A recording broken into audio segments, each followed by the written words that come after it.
some specific decisions to be taken, and we go very fast, and half an hour is very productive, probably more than going to a specific room and sitting around the table. Collaborative workspaces, because if we have spaces where employees can share the content, can share their ideas, share calendars, share information, it will be easier to collaborate and we will need less mails. If we don't have collaborative workspace, the other way to collaborate is sending emails to all the persons in the same group that are sharing or collaborating, adding some documents, different kind of versions of documents, etc. is very, very inefficient. And also using social networks, because at the end, all those people working will need to collaborate, but also will need to know who knows about that, who's the expert, how can we share experience and best practice, and social networks are very adapted to that kind of collaboration. More informal communication, but it's also very important. I always say that social networks is like the coffee machine in any organizations. You go to the coffee machine and you share ideas, and you ask for help, and you ask for some recommendation. The same happens in social networks when you use it in a corporate way. And at the end, this is easier than ever, because all those technologies have been presenting for changing the way employees work inside knowledge-based companies. Right now can be used on the cloud. You don't need to buy them, you don't need to install them, you don't need to maintain them, you only need to rent them, and you pay only by the number of employees you have in your organization. And this is a great opportunity for medium and small companies that perhaps could not invest in technology as the big ones, but right now can access the same tools, the same power in an easier way. At the end, technology is important, yes, but it's not only the tool, it's which are the best practice, how we collaborate more efficient, which has the best practice for using the email, which is the kind of culture of the organization. Because at the end, if the culture organization is based on presence, if the organization wants to see the employees each morning arriving at 8 or 9 o'clock in the morning, if the culture of the organization is not sharing information because information is power inside the organization and I'm going to close it on my desk, technology won't solve any problem and won't give any productive increase. But if the culture is adapted to the use of that technology, we don't need to change the culture of organization to use the technology, but if that technology gives us an increase in productivity, probably it's better to move that kind of culture. Also different kind of training.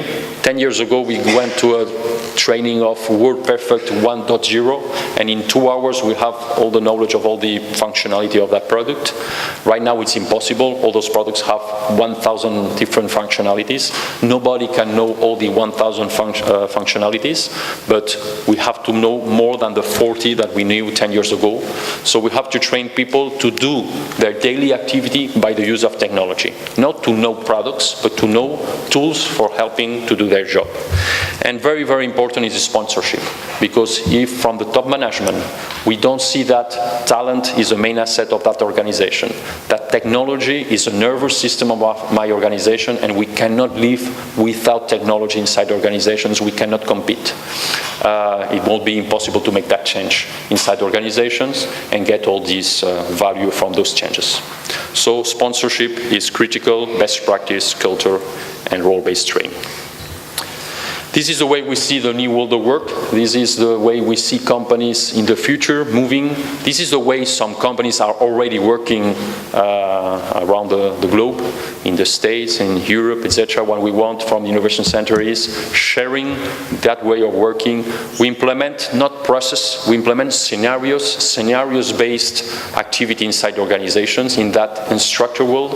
And the first for any company is to identify which is the opportunity inside that instructor world. How many times we lose sending mails, how many times we lose collaborating around documents and sending those documents as an attachments, which is the opportunity that we are losing not to be able to work with people outside the organization or to attract people in my organization that work 100 kilometers from my main office, which is the cost of the office, which is the cost of going to the office. There's a study of a financial institution here in Spain that the cost of going to work work is 8 euros per day. So the cost of someone going to home is 8 and going back at the end of the day is 8 euros.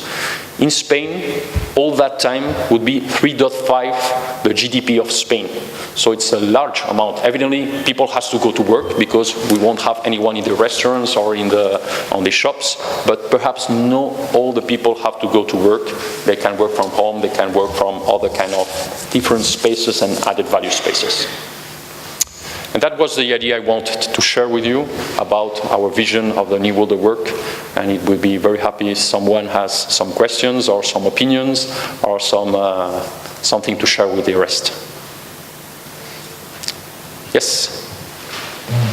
I think there was a microphone. Yeah, can you please, the micro, please. Looking at a more global perspective than just increasing our local productivity, because in my opinion, a lot of the Western European countries are already very productive compared to some of the countries we're working with. And that creates disparity and synchronicities. A lot of Danish, Nicholas Regnitzer from Denmark, a lot of Danish companies have had problems working with Indian colleagues, and not only cultural problems, but also time zone difference and so forth. So your keynote speaker colleague, Mr. Esplugas, mentioned the 1.2 billion Chinese and the 0.85 million Europeans. Looking at the change in Northern Africa, how do you see technology bridging the gap between the labor force that is now being liberated in Northern Africa and European business models? Is there potential for also Microsoft to embrace the changes that are happening down in Northern Africa to increase the talent base of the access in our time zone and thereby maybe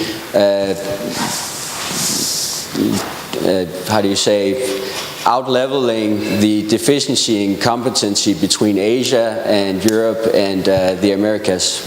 Yeah, I think that probably first, because of the interest of technology companies like Microsoft, Apple, Google, and whatever, and their interest to sell worldwide, their presence in all those countries, the power of technology, because of business, but also because of society and the relation of that society. Also, another very important is the fact that software is moving to a software as a service. In a software as a service world, I have the access of the same technology from the north of Africa to the north of Europe or to the United States. And that was something that 5 years ago was impossible. So the infrastructure of that country, depending on the infrastructure, you have different kind of levels of usage of technology, and right now the opportunity is to have the same opportunity. Evidently, we need universities, training, business models, and that's something that technology companies, because they are interested in the use of technology, are going to share and push and transform and work with the governments because of the adoption of technology in schools, in universities, and also in business. So I see that the main use of technology and the access to that technology in a renting approach will help a lot in democratizing access of technology and making the same level of use all around the world. And that evidently will affect other countries, because if I'm working with someone in the north of Africa or in the south of Europe or outside, and the level of use of technology is completely different, this affects my own productivity because I need to collaborate with them. And the more we are more equal in the use of technology, the more that we are more productive as organizations working outside. So I think probably it's because of the interest of companies, but also of the approach of software as a service. I think it's probably the biggest change in the way we are going to use technology, and it's a very interesting change for that kind of approach I'm talking about. Thank you. Yes? Yeah, JCI London. A question similar to, maybe touching base on my Danish colleague. You talked about the tools to increase productivity and increase innovation and then be more competitive. maybe I agree when you talk about competing within the European or the North Americas, but when you compete, and now maybe the biggest threat is, let's say, if we call it threat, Chinese business, where it's not about creating innovation, it's about copying innovation, and they have the capability of lower labor costs to produce or compete. How are these tools that you provided can help, or can they help when competing against such organizations?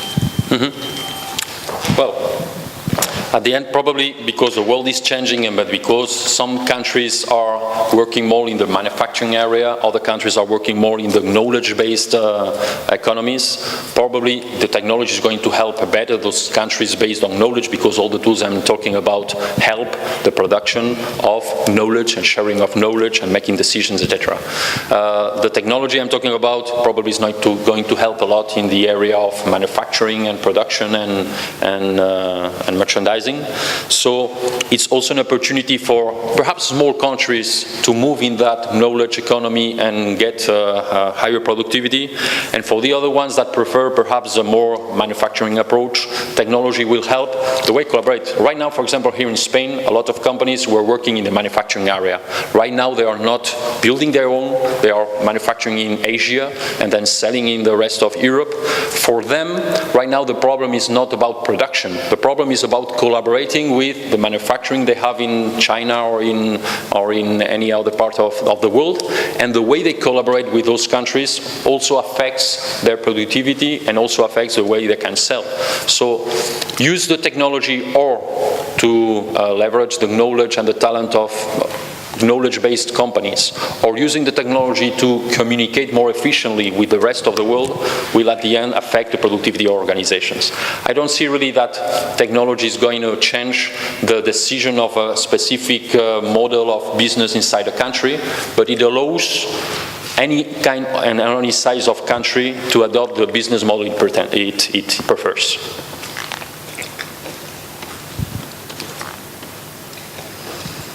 Yes, thank you. My name is Anni Naalilaura. Thank you for your speech. I already asked one question for the previous speaker, but again, I work as a consultant in an international company, and we are consulting public sector. And I would like to ask you if you have an example of this kind of way of working, what we are using in a private sector, but what you can really see that it doesn't exist in a public sector. Do you have in some countries examples of these kind of ways of working in the public sector? I was, for example, last week I have a customer, big organization in Finland that is planning to have this kind of video conference when talking to customers that have difficulties in mental difficulties. So it would be a doctor in another city, and then the customer or the patients in another city with the difficulties, and they are now planning to do that. But in order to have this kind of video conference, they need to have a different and separate projects about it, and it costs a lot of hundreds of thousands of euros in order to have this kind of system. And for me, it seems like it is so much different in the public sector. So how would you say? What kind of examples do you have? Thank you. Well, it's true that the adoption of those technologies is in a higher level in the private companies because of the impact of economic impact and the gain of productivity, and because during a long time going to public sector and talking about productivity was the word that you couldn't say. And when I was in public sector presentations, we have to talk about other factors but not productivity. Right now, the economic situation, I think that is a good point for that, because we go to public events and we say, yes, you have to be public workers and you have to be very productive, because at the end the resource is very limited, and you have to leverage the technology to be more productive and more efficient. And you have a lot of good experience in healthcare area, for example, is one of the best areas inside public administration where the use of technology is getting a lot of results because of cost reduction and better service to the citizen. but there's still a long way to go in that public area. And probably also the fact that, the same I was saying before, is the fact that the technology is going to be rented instead of investments, and very complex investment, will help also public sector to go further in the use of technology, because it will be easier, and because they want. The problem also in public sector by the use of software as a service is because of information and legislation, because the information of citizens cannot go outside the country, it has to stay on the same country. It's impossible for large companies to have data centers in each country of the world, so at the end they have very large data centers in Europe, in the United States, in Asia, and until the European Union is going to change a little bit those laws and allow a country to have their personal information in Ireland or in Switzerland or whatever in Europe, although you're in Spain, this will probably have some impact in not helping in the goal of use of that technology as a software as a service. But I'm sure that it's going to change, because at the end it takes no sense to have 50 different data centers, one each country. Then the public sector is going to adapt more that technology, because it would be easier and cheaper to adapt this technology, and also because the economic situation is going to force them to talk about productivity efficiently and implement some process inside the organizations to be more productive and effective.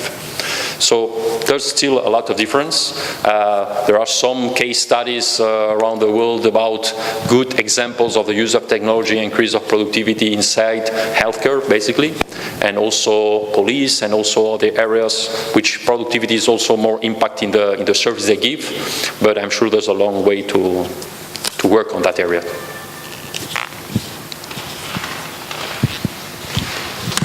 Hello, I'm Loes from JCI Belgium, and I would like to add something about that. I'm working for the public sector in Belgium, so for the government, and we are already sharing data centers on public sectors together.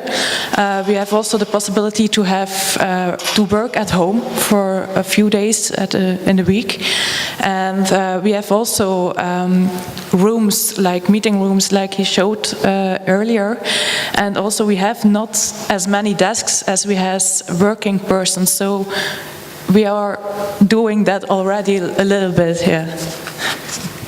There's a lot of initiatives of public employees working from home, because the work they do is perfectly done by home, and also here in Spain we have some pilots, and I'm sure that there are a lot of countries with previous experience and with a lot of employees working from different kind of spaces, also from home, and leveraging those technologies, because at the end we live in a digital world, so we have all to be on the same way of working. Yes? Okay. Rashid, JCI France. Just a simple question. What Microsoft do with Skype technology in the future, and what the relationship with back office in the in these years, or in okay.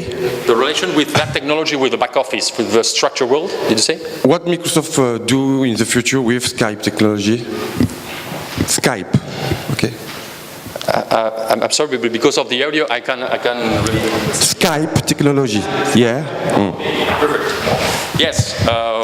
Well, I think that the fact that Microsoft has bought Skype is going to be integrated with its unified communication solutions.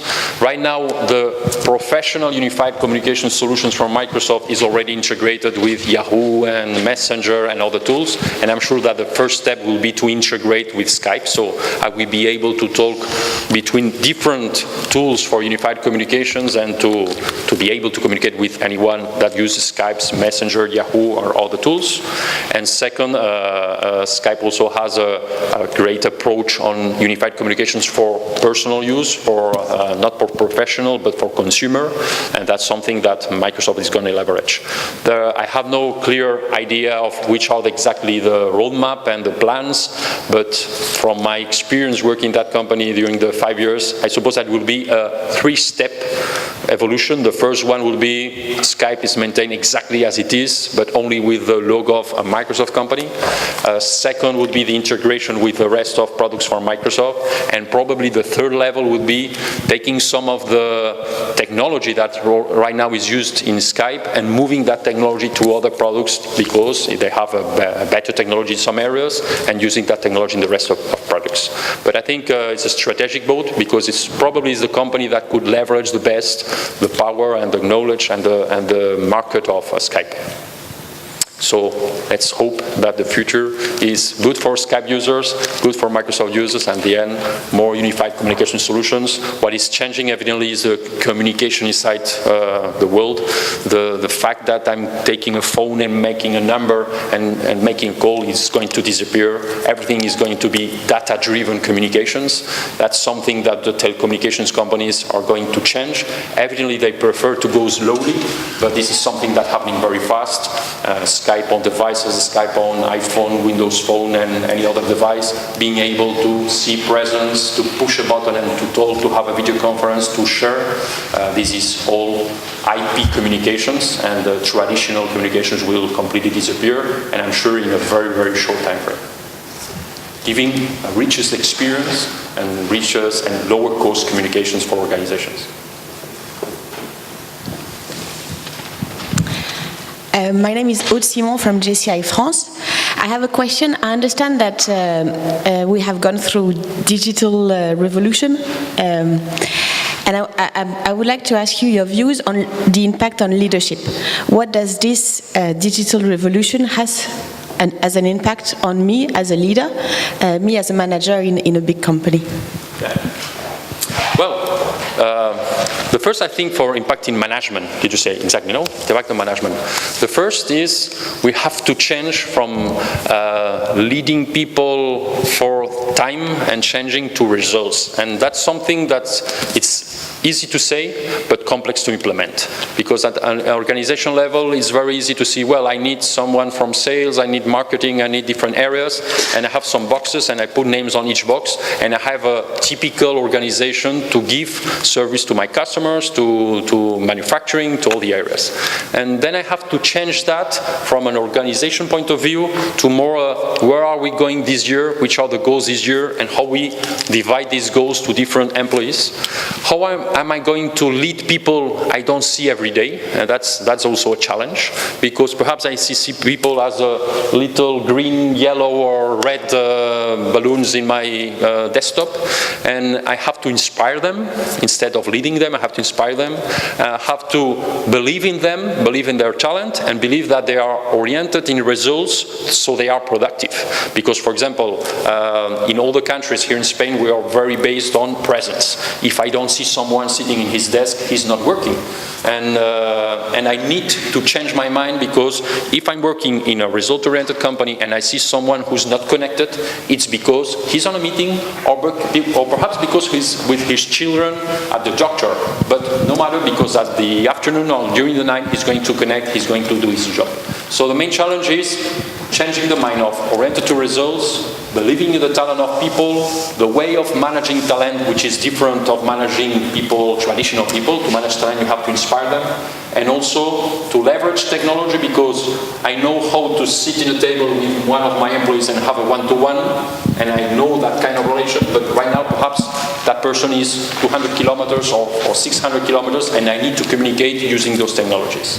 I need also to understand which are the rules of those communications, which is the best way of sharing. So there's a long opportunity, but also a big challenge, because we have to change our mind the way we manage. It's also important that I personally give some class in a business school, and in business schools we are normally not training on that, and I think it's critical, because normally IT, well, it has some 5% relevance in business schools.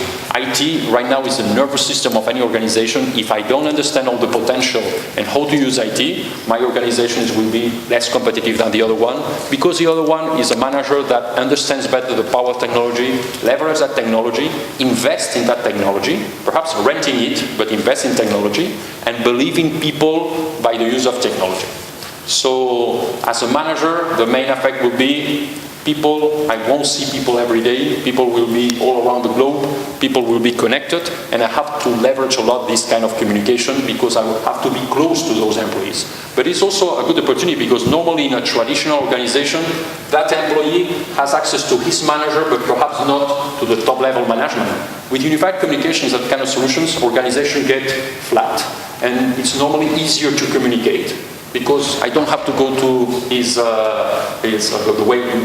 the place where he works. I only use the communication, double click, and then get communication with that management. And that makes more flat organizations, which normally are more productive, more well-oriented, and more agile at the end. No more answers? No, okay. We are almost out of time, so yeah. Yeah, the last one, please. Thank you for your valuable identification of trends and challenges. I was hoping to hear a little bit more about innovation in Microsoft and how you're carrying through the transition between cloud-based solutions and online. I was thinking about the business productivity online. Maybe you could tell a little bit more about the innovation, aside from acquiring other companies, if there is innovation taking place in Microsoft. Yes, basically because our innovation center, although it's a Microsoft Innovation Center, we prefer to talk on that area of people, process, and management, but evidently technology is there.